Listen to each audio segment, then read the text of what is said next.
Well, good evening, ladies and gentlemen, and I welcome all of you back to another Christian article. And this week, well, unfortunately, for reasons that'll become clear and a little bit confusing in a few minutes' time, we'll be discussing the entirety of not only Chris's relationship with the law, but rather how Chris, it's like a lot of things when it comes to Chris, it's a very complicated relationship, and one that is not particularly seen eye to eye, or at least Chris is under the impression that he doesn't need to see eye to eye, as we will get into very, very shortly. So, this is, however, by the way, we should point out is that this article is for Chris's criminal offences. For the warrant in debt civil case offences, see debt, which we did previously, Chris was actually issued lawsuits over having debt, by the way, which is a very, very bizarre thing to happen to someone, but then again, Chris isn't. Now, I should also point out is that I have been going through some of your guys' comments, and there's a very hard debate to be had about whether or not Chris is technically of sound mind or body to ever seek employment ever again. Most people are under the illusion that, well, not illusion, but impression, I should say. Well, if Chris didn't bother to look for one in the last 16 years, what makes you think that Chris is going to wake up tomorrow morning and get ready to look for work? Not very much. However, with that being said, if you think the prospect of employment is something that is a little bit of a no-brainer when it comes to people, well, your guess is as good as mine as to why Chris chooses the actions we'll see in this article, because none of them make Chris look good, all of them make him look bad. I was about to be handcuffed, but I would not have to not have another handcuffing, so I fought. I was pinned and I was handcuffed. Well, there you are, Chris. You decided to resist arrest, and the officers had to pin you down. You said yourself that you fought off the arresting officer. So, congratulations, Chris. Just that alone will get you an extra charge of resisting arrest. This is Chris describing a typical skirmish with authorities, and I foreknew and foresaw that I was going to end up in jail anyway. It was just popular in most of the other timelines. Chris, while awaiting legal proceedings on his incest charge, thinking that Chris knew all this time he was going to get in trouble for what he did, and yet he still did it anyway. This raises a very important question. Well, there is only one question I have to ask then, is that if you knew all along, Chris, that what you did was wrong, then why on earth did you do it? That is literally the only question I have to ask, and well, Chris will just go and say, I am spiritually guided, thinking that qualifies as an appropriate answer. And I don't know about you guys, but that's not a good answer, that is it? Anyway, laws are a set of formal rules established by a society generally to protect its members and ensure the orderly function of society. Their observance is usually maintained by law enforcement, and penalties are placed on those who disobey the rules.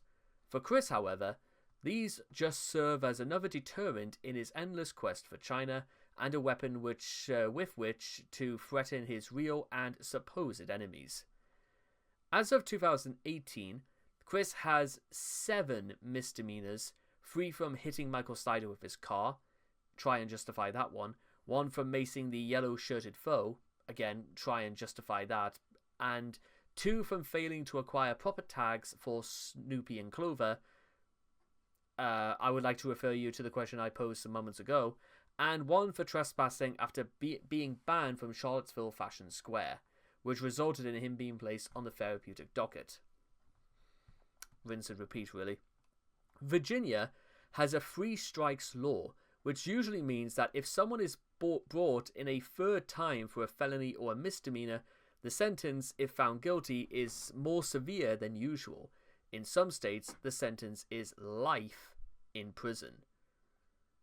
I wonder what states, by the way, would offer, have a life in prison rule, because I'm trying to think to myself, what states in particular, does Texas have a free state rule? Because, well, maybe its size, general to its population. yeah, I'm trying to think about what states would have like. I've got an idea. That's the only other way to do this. Let me take a look.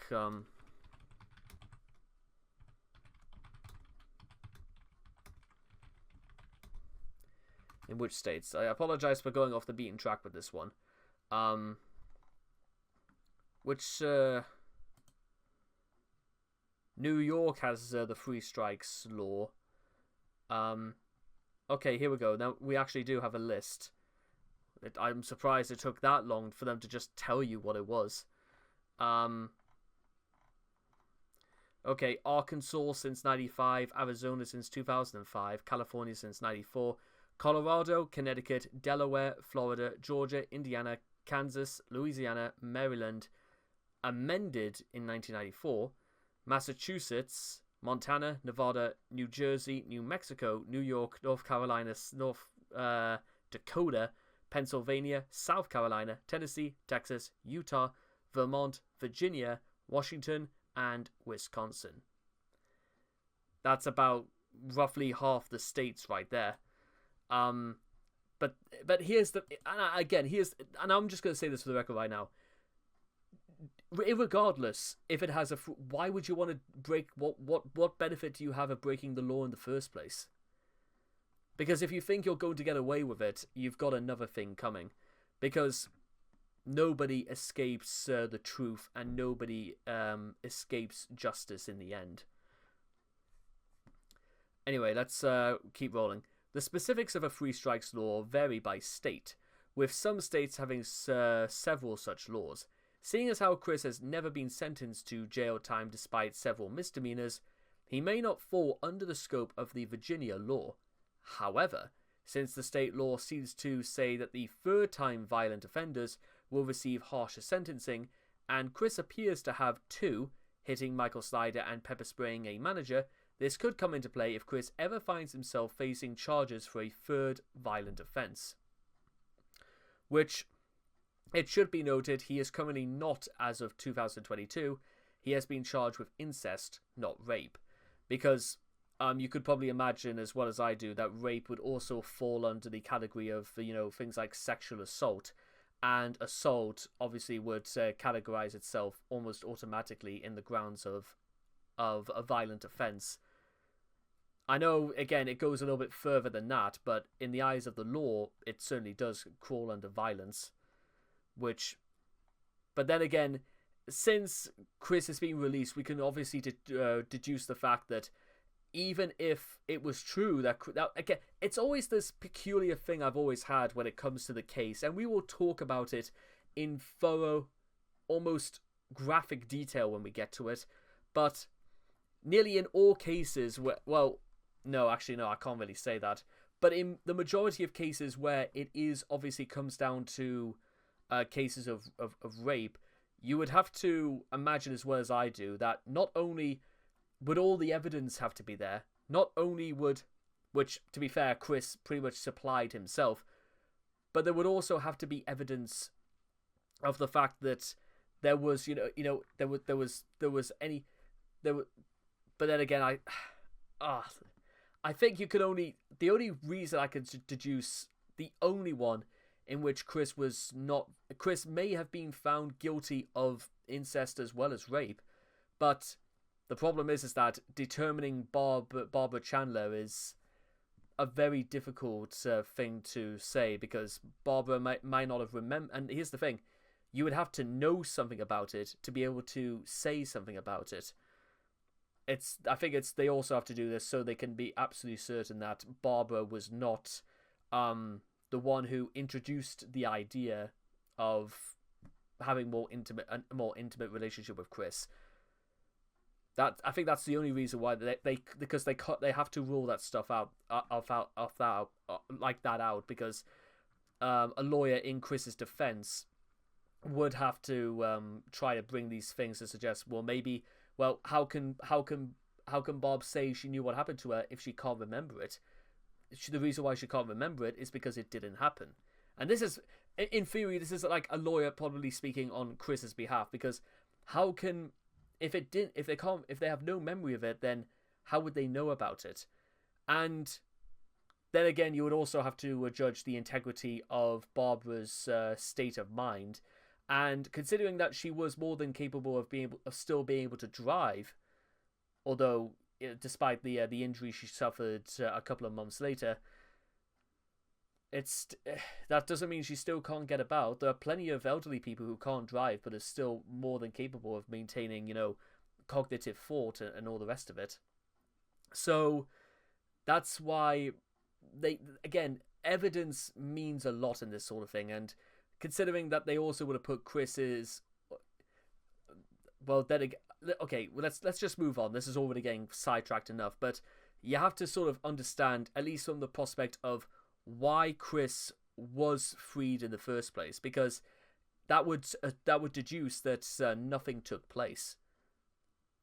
At least in the eyes of the law, it didn't. And again, for clarification, before we continue, I can't stand in court and say that it happened, because I wasn't there. I didn't see or not see what was going on. And if I don't have any evidence of it, then obviously, how do I know what's going on? And that's where these sorts of things get very, very... you have to be very, very careful with this sort of thing, because, well, have any of you guys ever saw it happen? Exactly, I rest my case.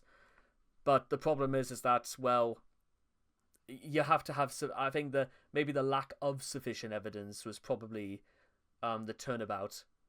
Not saying it didn't happen, but then again, a lot of Chris's offences can be deduced by the fact that there was evidence, testimonies, witnesses, footage, all the rest of it. Ironically, in Chris's birth year in 1982, Virginia passed a law that would protect citizens from dangerous repeat offenders. Unfortunately, they could not protect Michael Snyder from being hit by a car. Or maybe that was like later in 1982, like after Chris was born or something.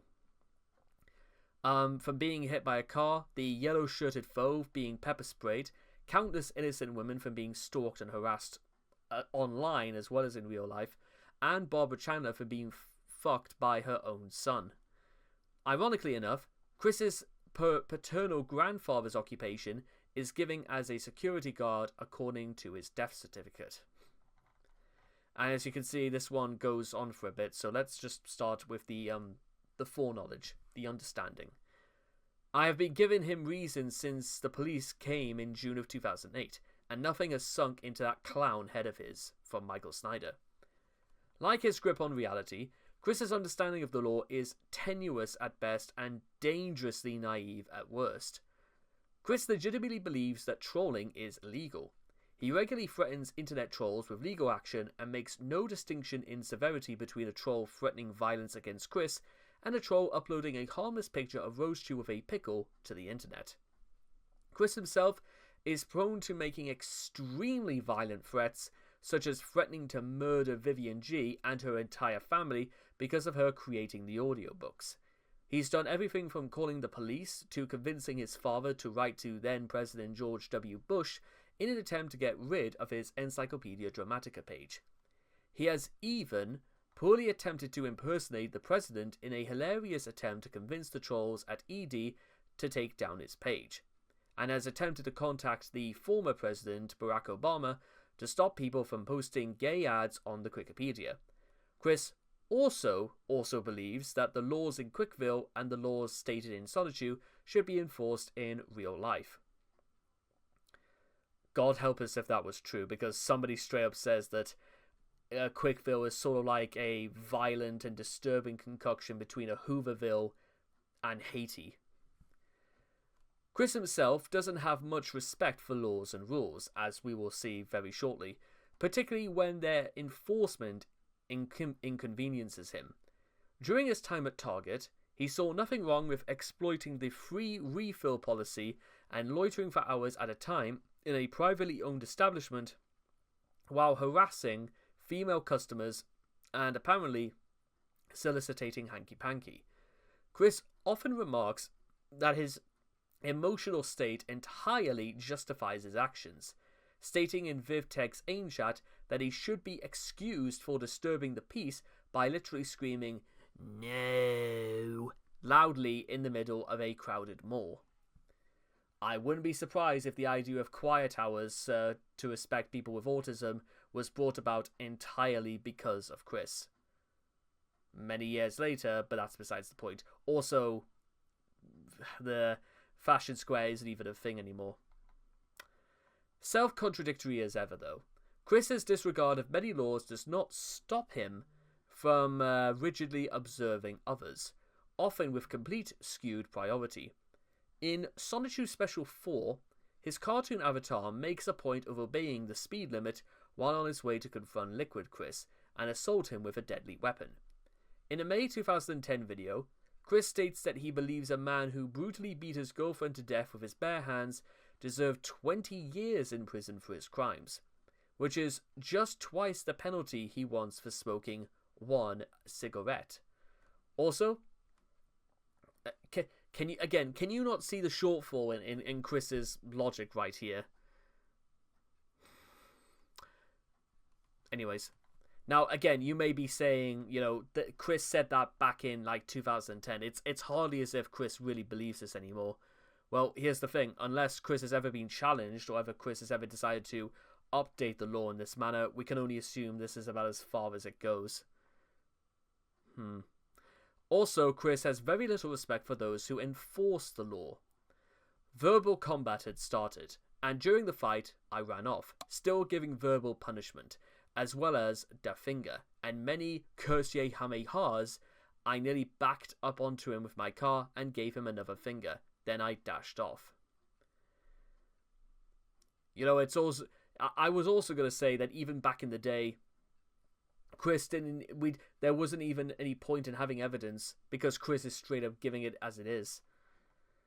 The above quote pretty much defines Chris's attitude towards law enforcement officials. He feels that it is completely appropriate to flip off, insult, and lie to people who are simply doing their jobs. And, of course, as any rational person would understand, running away from law enforcement officials is a seriously bad idea. Chris is truly a rebel without a cause or effect. The correspondence with Jackie revealed that in hearings on the Target incident, Chris thought that his work with the Pokemon TCG League would let him off the hook. Oh boy. In reality, in the same way that priests or people, members of the church who did horrendous things will be let off the hook because they're working for God, it doesn't work like that, Chris. In reality, the court probably acquitted him either of on a technicality or insufficient evidence. Chris probably mentioned the volunteer work because he believed a person's merits, no matter how unrelated, would automatically make one innocent of all charges. It is also telling that he recounted the charge as soliciting, whereas the actual charge was disorderly conduct. Both very different things there, Chris. He feels that he was only persecuted because of his love quest efforts and not because he was raging. Of interesting note is the contrary to Chris's general political views. He seems to be in favour, or at least accepting of, gun control legislation. Whether or not he has a firm understanding of what he's saying, we'll likely never know. Interestingly, Chris seems to have a very skewed view of the idea of self-defense, which is exemplified with the acquisition of pepper spray. Pepper spray, like most defensive weapons, should be used as a last resort, to keep people from attacking you. As seen with the GameStop attacks, Chris uses it as a means to keep away anyone he doesn't like away. Using that event as just one example, the man he sprayed wasn't even near him, and Chris decided to spray a quick spritz on his chest without any provocation whatever. And then it gets worse. Days later, he began a commotion in a Walmart using the device. To Chris, it's the ultimate troll and jerk-off deterrent, when in actuality, he's waving around assault charges on a stick.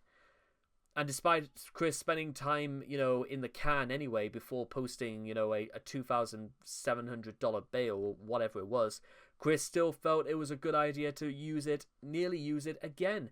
So, despite Chris making a very long extended Facebook post explaining his actions, explaining why he felt he was completely justified in not only his actions and what resulted from his actions. He still, and despite the fact that people were pleading with Chris to understand exactly where he went wrong, that he had entered an establishment in which he'd been banned and was carrying around a weapon that could be deemed dangerous in the state of Virginia, Chris still felt the need to do it again anyway. So, honestly, trying to lecture Chris when it comes to employment or when it comes to the law, believe you me, guys, is a complete and utter waste of time. Because if Chris didn't care whatsoever before this, I think Chris only cares that he got in trouble for it. That's honestly the only reason why. And all because Chris couldn't get over the fact that Sonic's arms were blue, and that was enough to drive him over the edge for some reason. Timeline. The following is a list of incidents Chris has been involved with the law. This list may not be complete. In a telephone conversation with Ivy in 2009, Bob told her that Chris had in the past 6 or 7 incidents with the law, and yet this article lists only 3 incidents that precede 2010. On the 11th of September 2004, Chris was detained at Charlottesville Fashion Square for loitering, and continually arguing with the staff over several months. The incident is depicted in sub-episode 1, in which Chris was banned from returning to the mall on his own and without his parents' company. However, it appears that this ban was lifted or ignored soon after. 2005. On the 20th of July 2005, Chris was charged with disorderly conduct and trespassing at Target, as depicted in sub-episode 7 and sub-episode 8, after 2 hearings. The prosecutors chose to drop the case, and Chris was, for this time, not punished.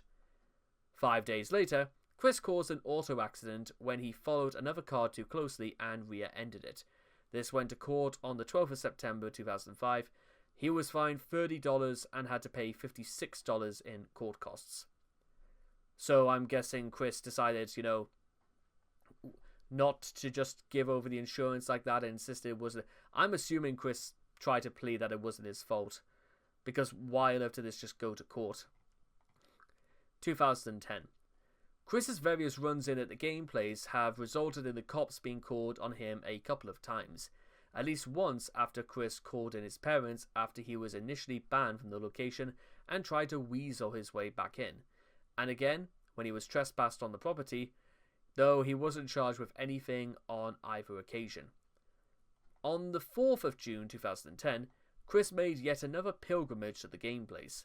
Chris was armed with his camera, and while Mike was concerned with that Chris wanted pictures of his daughter for disturbing reasons... that got dark. Chris maintains that he merely wanted a picture of Mike for use as a dartboard. Still pretty disturbing, but entirely different ways.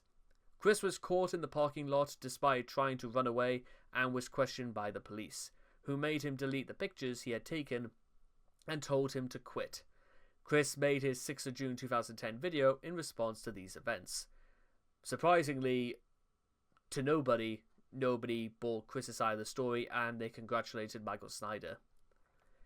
In 2011, in a May 2011 Tomboys and Tomgirls of Virginia post, Chris said that he has begun to use the ladies' restroom at his local mall while dressed in drag. He recounts an incident in which a woman complains and tattles on me, and a stereotypical brute male shouts me out. I felt embarrassed. When in skirt, I am going to go to the ladies, because there is no going back for me. This supposed brute male may or may not have been with the mall security. Yeah, it's not particularly determined at that point. And honestly, I don't really want to go there, so I won't. So let's keep going. In his 3 new videos posted after an 8-month-long hiatus from YouTube, he tries to do something which some viewers of the Chandler Show believe to be blackmail. Chris admitted it by typing the word blackmail in tags for Last of Them. However, trolls hoping for a lawsuit saga shouldn't get their hopes up. because it's unlikely any of the trolls threatened by it would want to report him, given that they've all been trying to get back onto the internet for months and wouldn't want to drive him off again. Not to mention, Chris probably doesn't even have anything on them at all. Note that under Virginia law, his demands are more likely to be considered extortion, still a Class 5 felony, rather than blackmail. In the same video, Chris also point-blank accused Michael of molesting his daughter, all while admitting that he doesn't have any concrete proof of this allegation. I'm pretty sure, I don't exactly know if slander is considered maybe a Class 4 or a Class 5 either, but again, Chris could have faced serious repercussions for saying stuff like that. And I don't really feel like, again, people should get away with doing that sort of thing anyway. And it's probably a good thing Michael Snyder didn't see that, because honestly, if I saw that, I would have gone berserk, let alone issued a lawsuit. Given how prone he is to accuse others of slandering him, like pointing out his bad qualities that are extremely evident to everyone but Chris, Chris's accusations are very hypocritical. If Mike did want to sue Chris in civil court, he would indeed have a case against him, as Chris's allegations are textbook defamation. However, it's questionable what Snyder would win in litigation, aside from a PS3 and numerous children's toys.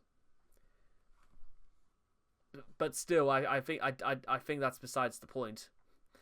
On the 28th of October 2011, Chris ended up in the worst possible scenario, netting a felony charge and 2 misdemeanors in what appears to be a third attempt to enter the game place, although all charges were reduced to misdemeanors upon sentencing. As a direct result of his 28th of October 2011 run-in with Michael Snyder, Chris had found both himself and his mother on the receiving end of a civil suit. Having been sentenced to community service and put under probation, and being charged with paying Snyder's medical bills, this may or may not have been the first time he has felt ramifications for his accusations and threats. However, it is much more likely that he simply doesn't care or still feels as if he were the real victim in all of this. Textbook narcissism right there. Chris feels that it's everybody else's fault except his. 2012. On the 4th of February 2012, it was revealed on his Facebook that Chris no longer has respect for any sort of law enforcement after the events of the 28th of October 2011, officially deeming everyone who upholds the law a jerk-op. Please, and bear that in mind in case Chris was ever the victim of a violent offence, because what do you suppose Chris would do then? Your guess is as good as mine. At the same time, he revealed another encounter with the boys in blue that day, as he attempted to pass out flyers while at the mall, encouraging others to stay away from the game place. 2 jerk-ops, or as Chris puts it, a jerk-op and an accomplice, approached him. Despite the officers simply wanting to talk to him and letting him know he wasn't in any trouble, Chris's paranoia kicked in and ran away. For someone claiming to have no respect for law enforcement, he's not afraid to not stand his ground to them. While the story Chris gives seems to hint that the officers just wanted to tell him to knock off the distribution of flyers, Chris believed otherwise, citing that one of them called out his name and making him think they wanted to post another encounter with him on the internet. He escaped by driving into a Mitsubishi, which likely replacing the dying piece of scrap that is Sonchu, and driving off. On the 12th of April 2012, Chris announced the loss of his virginity, giving off strong hints that he had slept with a hired prostitute. He all but confirmed this on the 1st of May, when he said that he found her on the Backpage, most likely meaning that he found it on the website Backpage.com, a Craigslist clone shut down by the FBI that also allowed solicitation of prostitution. Chris's prostitute was codenamed Mia Hamm, as seen on the website. In the state of Virginia, this constitutes a Class 1 misdemeanor and is therefore illegal. It is unknown whether Chris was aware of this, but it's very likely that if he is, he simply doesn't care. And again, with no evidence otherwise, maybe they just let this slip anyway. On the 28th of April 2012, Chris revealed another incident in the mall before his Facebook note on the 30th of March 2012. Chris got into a shouting match with a troll on his cell phone at the mall, and the shouting did not go unnoticed, and Chris bolted once security was called in. On the 25th of April, Chris received a ban from the mall again, though it is unknown if it is for that incident or an incident that happened between these two dates. On the 10th of July 2012, Chris was arraigned in court for the 28th of October 2011 incident, after calling Snyder a thieving liar in the courtroom. Chris was sentenced to community service and put under 1-year probation. He was also ordered to pay Snyder's medical bills. Now, you would assume that even by this point, Chris would have just decided to knock it off. He didn't. In September of 2013, Chris committed an act of vandalism, an arrestable offence, by defacing a Hexbox One display at a Walmart, but got off easy by merely just being banned from the store. Given his furious reaction to this and his track record with a certain store owner who also did the same, it remains to be seen if Chris would follow up on his threat to have his revenge. Also, much like his tantrum at the Fashion Square Mall in 2005, Chris was confronted by a jerk-op at a local restaurant after scratching a woman's car with his and screaming out loud in public. Chris claimed he was cursing God for all his misfortune recently.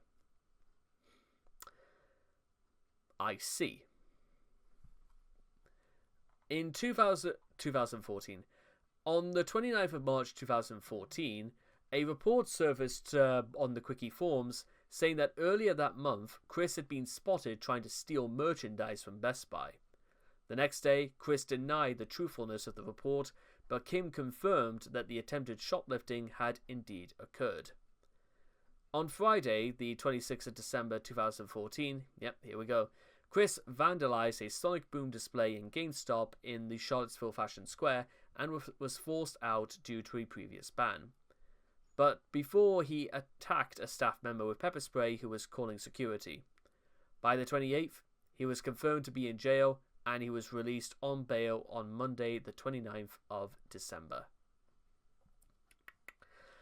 On the 2005, throughout most of 2015, Chris actually tried to behave himself, presumably because of his sojourn to the jailhouse was fresh in his memory. His punishment for the pepper spray incident was eventually decided after 7 hearings in October, a very light sentence of a 3-figure fine and a 6-month prison sentence that he won't have to serve unless he breaks the law again during probation. I think it's like 6 months suspended on the condition that you do not break the law during this time. Or rather, you shouldn't be breaking the law ever again anyway, but that's besides the point. Also, Chris fined, for no dog tags and no rabies checks. I don't know, again, what's the point in having dogs if you don't take them out, if you don't nurture them, and if you don't actually make sure that they're safe and protected from you as well as other people? I honestly don't get it. On July 1st of 2016, Chris finally paid his $541 fine for his 2014-15 court hearing. His probation also appears to have ended earlier in April. In August, Chris was fined $121 by Greene County for 2 charges, each misdemeanors, of failing to acquire dog tag and rabies licenses for his and Barbara's dogs, Clover and Snoopy. In November, Chris made several death threats against President Trump, blissfully unaware that threatening the president or president-elect is one of the few restrictions on freedom of speech in America, and could land Chris with a fine or up to 5 years in prison.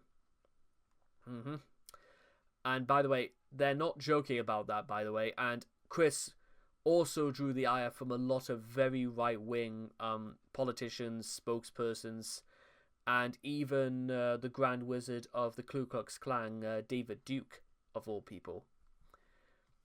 In 2018, good to know, all Chris did in 2017, by the way, was, well, squabble and beg for money, basically, and kind of made Doopy Do-Over's life a little bit hard because of his persistence.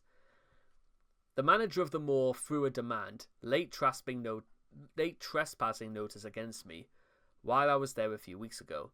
That is all. Caught me in a trap like at the place, except I didn't go to freaking jail, okay? In March, Chris was charged with a trespass after forbidden, a misdemeanor count. The offence occurred on the 23rd of March and was filed under the Albemarle Traffic/Criminal Court. Chris repeatedly signed his name as Chris Chan Sonichu on court documents. Despite it not being his legal name, no action was taken by court staff on the matter. Yeah, I think maybe they ought to change that. Chris was represented by a public defender. After several continuances, the court decided to direct Chris to a court diversion program, the therapeutic docket, for 9 months as an alternative to a jail sentence. The trespass case was transferred to Charlottesville's jurisdiction on the 10th of July to supervise the docket check-ins, until Chris graduated from the docket on the 23rd of April 2019, resulting in the court dismissing his trespassing charge, whether or not Chris learned anything or not, as you will see. On the 23rd of April saw the early end of Chris's therapeutic docket, and the dismissal of his trespassing after forbidden charge. Chris trolled himself again on the 5th of August, when he absent-mindedly hit someone else's vehicle with Sonshu. Police soon came to him and his mother about it. Bob was more involved with the situation at hand, while Chris soothed himself by kicking the police car several times before the police left.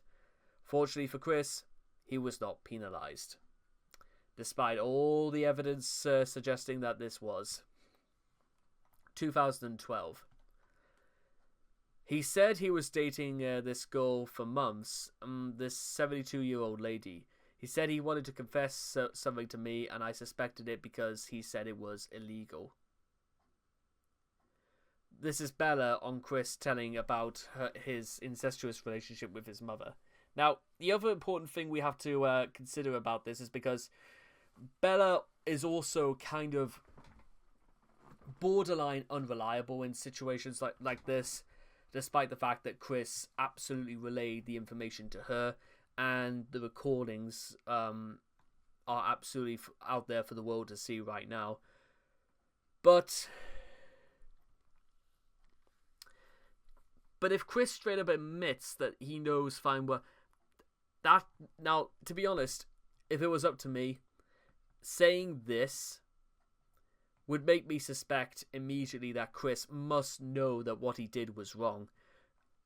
But because the court can't prove that outside the fact that, well, outside of anything before this, well, again, the whole subject of Chris and his incestuous relationship it's a very thorny issue anyway, and stuff like that only makes things more complicated, because in many ways it doesn't surprise me that Chris would actually do something that stupid. On the other hand, and as I've said before and before and before, I can't stand in court and say, yes, Your Honor, I saw it happen. Because obviously I can't. One of the darkest events in Chris history happened in 2021, which came close to spelling the end of the tale of Chris Chan as we knew it. A series of events so controversial and massive that they caused this very wiki to crash due to the event persistently trending on Twitter, amusingly even overtaking the 2020 Tokyo Olympic Games for a time. On the 29th of July, 2021, the incest call, where he had casually admitted to repeatedly having sex with his mother since late June, was leaked. Chris was also indicated that Bob was confused, telling him to stop at times. There's also that, raising the possibility of it being non-consensual, especially since some having speculated that Bob may be suffering from dementia. Bella played along for several minutes, pretending to approve of Chris's new habit so she could record more information. After hundreds of police or people contacted the police as a result of the leaks, authorities conducted a welfare check on Bob and issued an emergency protective order on Chris on the following day. Essentially a temporary restraining order that would last around a week, prohibiting access to Barbara and his home until the 5th of August 2021. Brackets, Chris's neighbours took care of their pets while both Chandlers were taken from their home. Made temporarily homeless by this turn of events, Chris decided to make matters even worse for himself by committing yet another crime. He stole $750 from Barbara's bank account to pay for hotel accommodations and alleviate his negative bank balance at the time, which left him about $550 after the later fact, before shelling out $384 for the hotel and wasting most of the remaining money on toys. Because of course he did, leaving him next to nothing yet again. Specifically, $1.03 according to Bank of America alert. This crime, however, would land Chris in much hotter water than many others times he stole from his parents. After discovering what Chris had done and being lied to about it during the confrontation, Noel immediately cut ties and washed his hands of Chris for good, and proceeded to shut down the GoFundMe page intended to aid him on his planned trip to Everfree Northwest, who banned him from entry after learning about the news, and refunding everybody involved. It should be noted that Chris had intended to use some of the funds to pay back his mother once they were cleared, but, as stated before, he took the funds without permission and in violation of the protective order, which is at the very least a strong case for a theft charge to be laid on him later. Chris's Patreon, due to this scandal, also came under review, leaving many to speculate that it would most likely see deletion on top of his long-term neglect of the page and his subscribers. Sure enough, on the 2nd of August 2021, his account was suspended, pending review, which remains until the creator logs back in. However, considering Chris's incarceration, it is unlikely he will be able to do so, ensuring that this account will permanently remain under review. In fact, just so we know that there's nothing really we've missed, I'm going to go onto Patreon right now and actually see whether or not it's even there. Because honestly, guys, if it is there, I will be very, very surprised. So let's take a look, shall we?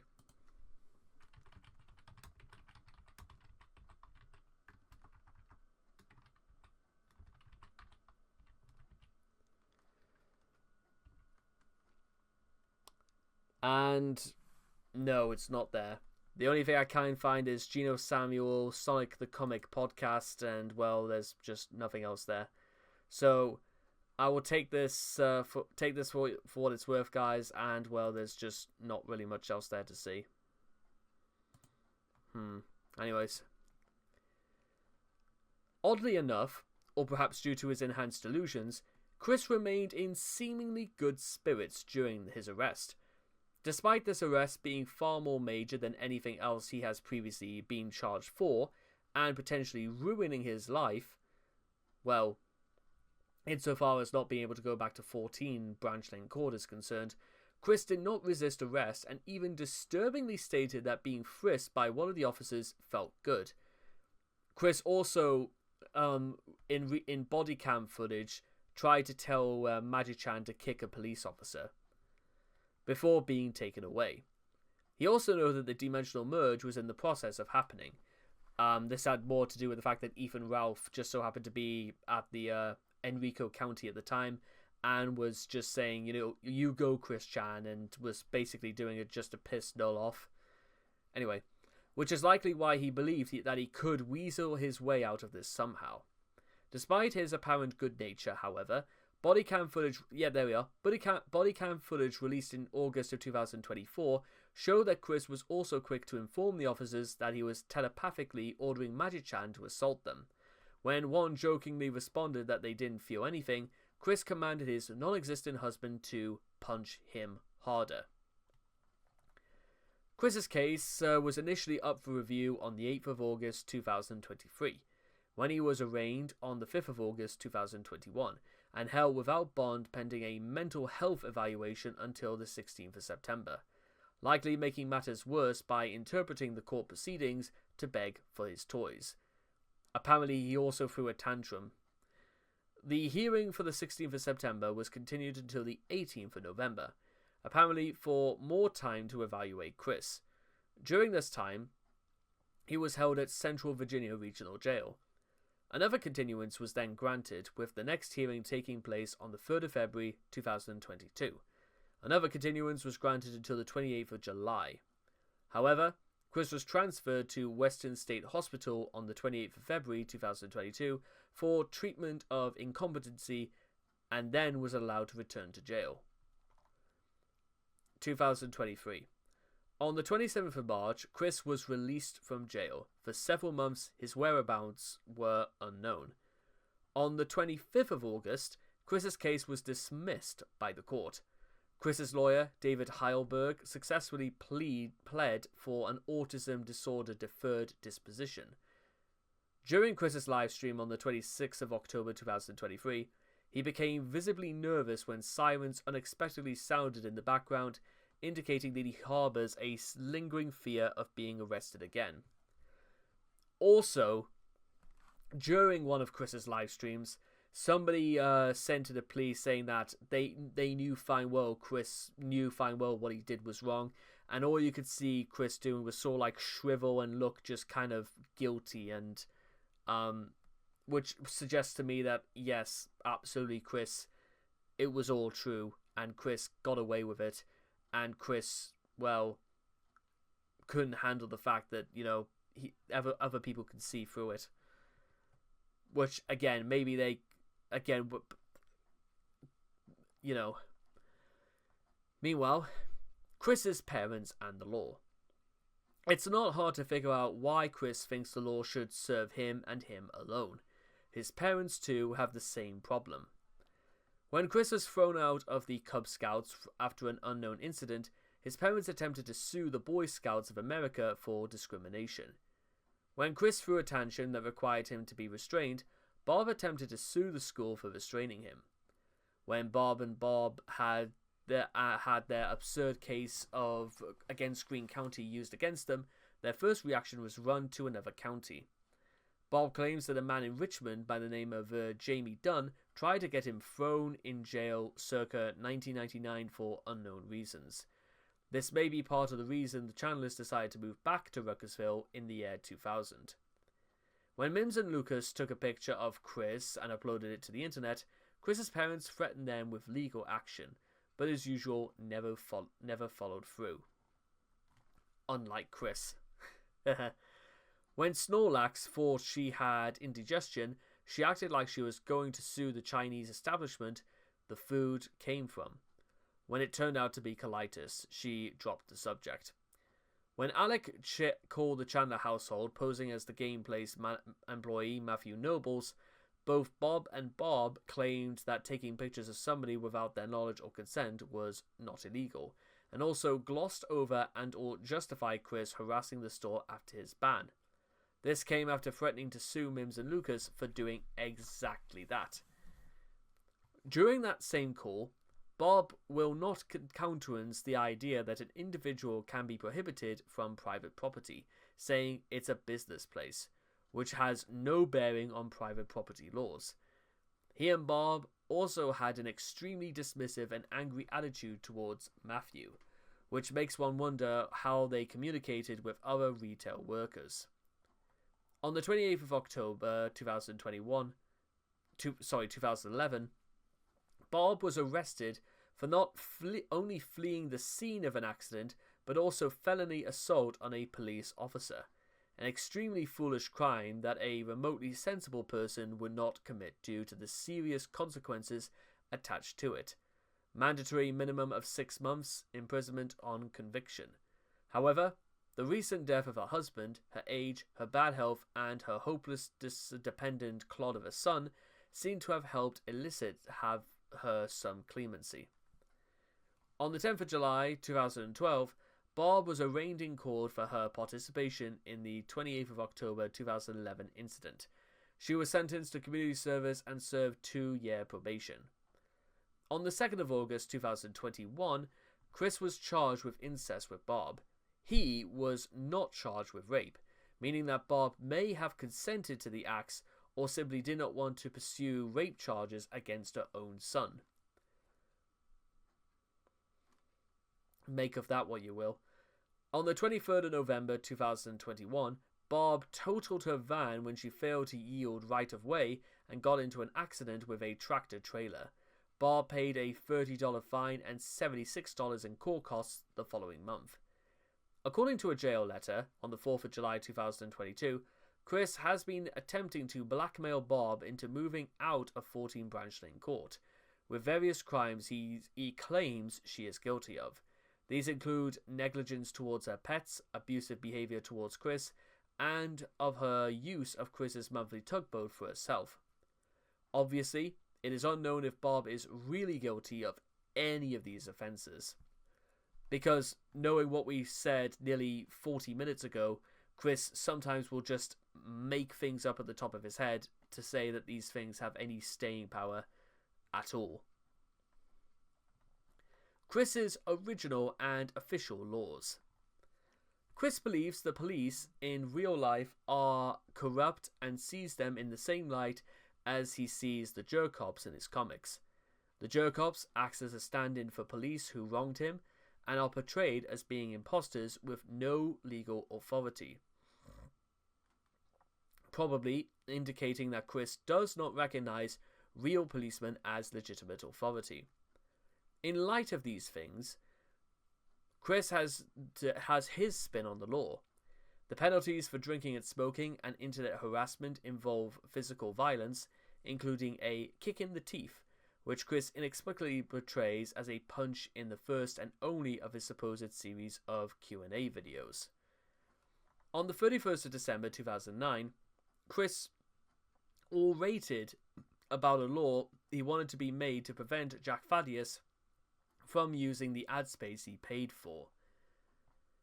I have the instinct. I have already snail-mailed President Barack Obama on how this sort of bad advertisement is going on and how it is wrong and he should be made illegal. On how, if the main captain does not want or is offended with the listed ads within his own website or works, regardless of who controls the ad space, would remove those ads or face jail time. And the FBI would be fully involved in all of this, and they have the power, tools, and balls to seek, hunt down, and bring in the individual internet trolls and ad spammers. Chris. As one can see, Chris is seeking the direct intervention of the president of his country and beseeching him to outlaw advertisements he doesn't like. Aside from the fact that Obama himself couldn't have done anything about this at all, the fact is that Chris was mandated by law to display the ads Jack paid to display. Chris should have written to his congressman about this rather than the president, but either way, he would have received no response. This attitude is also reflected in his relationship with Mary Lee Walsh. More than a decade ago, she put a stop to Chris soliciting sex on her campus. War ensued, and Chris received a well-deserved timeout for his behavior. 6 years later, in 2009, Chris decided it was time to make peace.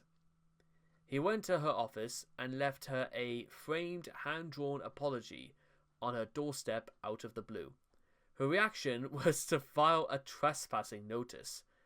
Chris disastrously believed that since he didn't read the letter and returned it to sender, he was liable for it. Thankfully, Chris didn't trespass again. At least specifically to PVCC. Mailbag 55 posts a few more original laws. One, that it should be illegal for men to ever show their bare chest because, according to Chris, no one in the entire world wants to see a man's bare chest, presumably disregarding women, gay men, and boxing enthusiasts. And two, he wants to force all women in any kind of relationship to wear rings, purely for his benefit, of course. thus defeating all symbolism and significance of them. In the aftermath of distancing himself from the internet, Chris began to formulate a new law, the Bill for Anti-Online Bad-Mouthing. Starting with his second Flipnote Don't Get Trolled, the details are unknown. But Chris essentially wants to make so that online nobody can ever speak negatively of anybody else under threat of prosecution. There do exist laws against cybercrime and online harassment, but these laws vary by county, and concern rather more serious deeds than drawing roast-chew with a dick. So even if Chris's laws were somehow implemented federally, only by his fellow USA residents would be held accountable. Chris is failing to comprehend that people besides Americans use the internet, or worse, assuming the entire world can be held to the USA's laws. No amount of tariffs is going to bully people or strong-arm them, I should say, into doing that. Even if Trump wanted to increase the tariffs to 209% against the Chinese, I don't think that would be enough. In CWCville. During the Idea Guy saga, Chris was told that Jamster Sonichu had been put on trial for molesting Punchy. Chris didn't want Jamster to suffer in jail as he had, so he tried using his psychic powers to talk to the CWCville judge to convince him to release Jamster, regardless of the crime he had committed. The Idea Guys informed him that the judge was unconvinced since Chris was no longer mayor, so Chris then turned his attention to the jurors. This worked but sparked a city-wide riot. Well, yeah, because this would technically count as court interference, wouldn't it? In the comics. The law, such as it is, in the comics is a horrifying totalitarianism, where anybody anywhere is subject to the whims of a dictator. In CWCville, Chris is mayor, read God King, and has banned many things in his city. Smoking or drinking alcohol would lead to one either being sentenced to 10 years in prison or a fine of $1,500 US, which Chris considers an equally bad punishment. CWCville has its own currency, despite being nothing more than a small city, and why fines are levied in US dollars is unknown. Importing tobacco or alcohol incurs a greater punishment than murder or rape. However, it should be noted that Chris repealed the law against alcohol in June of 2009. The Rose Jews often congregate to protest for women's rights. These protests usually involve nudity and or pornography. They campaign for basic, archaic things like eligibility to vote, suggesting Chris, or one of his predecessors, has imposed discriminating laws against women in CWCville. It is never clear whether or not CWCville is legally a part of the United States, and thus subject to its federal laws. As Chris characteristically sends mixed messages a lot, some things are distinctly American. The aforementioned US dollar fines, for instance. However, there are foreign countries in the real world that use US dollars, but CWCville has its own currency and own set of laws, the likes of which would never be permitted in a developed or even underdeveloped country, even if CWCville was some sort of Vatican-like sovereign state. The only arrangement that makes even the slightest amount of sense is that CWCville is just that, a sovereign state on US soil. Chris doesn't seem to have thought this out through and believes the mayor of a town is legally entitled to act as an authoritarian dictator. As a mayor, Chris does nothing bureaucratic, ever, and makes his secretary do all the paperwork, as per his thoughts on women. While he goes off on another one of his sweetheart searches, he has mandated dating education classes for students so that they can learn to go on dates, as well as how to stay straight. Terrific, Chris. That sounds... what a brilliant system. Actual police officers do not appear until quite late in the series, and even then, they did nothing whatsoever, giving the impression that Chris and his Pokemon abominations are the only thing standing between peace and violent anarchy. However, Sonotube Issue 9 seems to reveal that there are 3 sets of other protectors, a possible nondescript police force distinct from Mary Lee Walsh's Jerkops, as well as his team of Power Rangers and a team of Transformers. Is CWCville under martial law? Jack Thaddeus citing the truth as he sees it. In conversation with Jack Thaddeus, Chris revealed that CWCville is the home of a paramilitary force equipped with tanks, which he uses as a police force, and all of his Electric Hedgehog Pokemon enjoy immunity from prosecution and are above the law. And this is to the fact that Chris cannot be deposed as mayor. There is no elections. And the fact that the police and a fleet of superpowered goons obey everything Chris demands of them, and it paints a very frightening picture indeed. According to Chris, Magi-chan mentally scans the city perimeters for any sexual acts, and reports any homosexual activity to the authorities. The participants are then tried and fined heavily $500 or 50 hours of community service. Apparently in CWCville, the 4th Amendment to the US Constitution does not apply in matters of personal sexual choice, and neither does the US Supreme Court ruling finding sodomy laws to be unconstitutional. God, that was a mouthful, but then again, this is worse than Haiti, or even worse than a Hooverville, because this is probably even worse than The Boys when you think about it. Even though Chris's deranged laws exist only within his city-state country whatever of CWCville, he exacts his deranged fury onto people whether they're actually in his jurisdiction or not. Sonotube Issue 10 shows 4 distinct crimes committed outside of CWCville: the destruction of the 4-cent garbage building, the murder over 100 alleged trolls, incest destruction, breaking and entering, and destroying internet files and property. There was no evidence to suggest that this act of mass murder and even investigated by the authorities, and the comic portrays this act of terrorism as Chris and his goons heroically defeating a gang of criminals.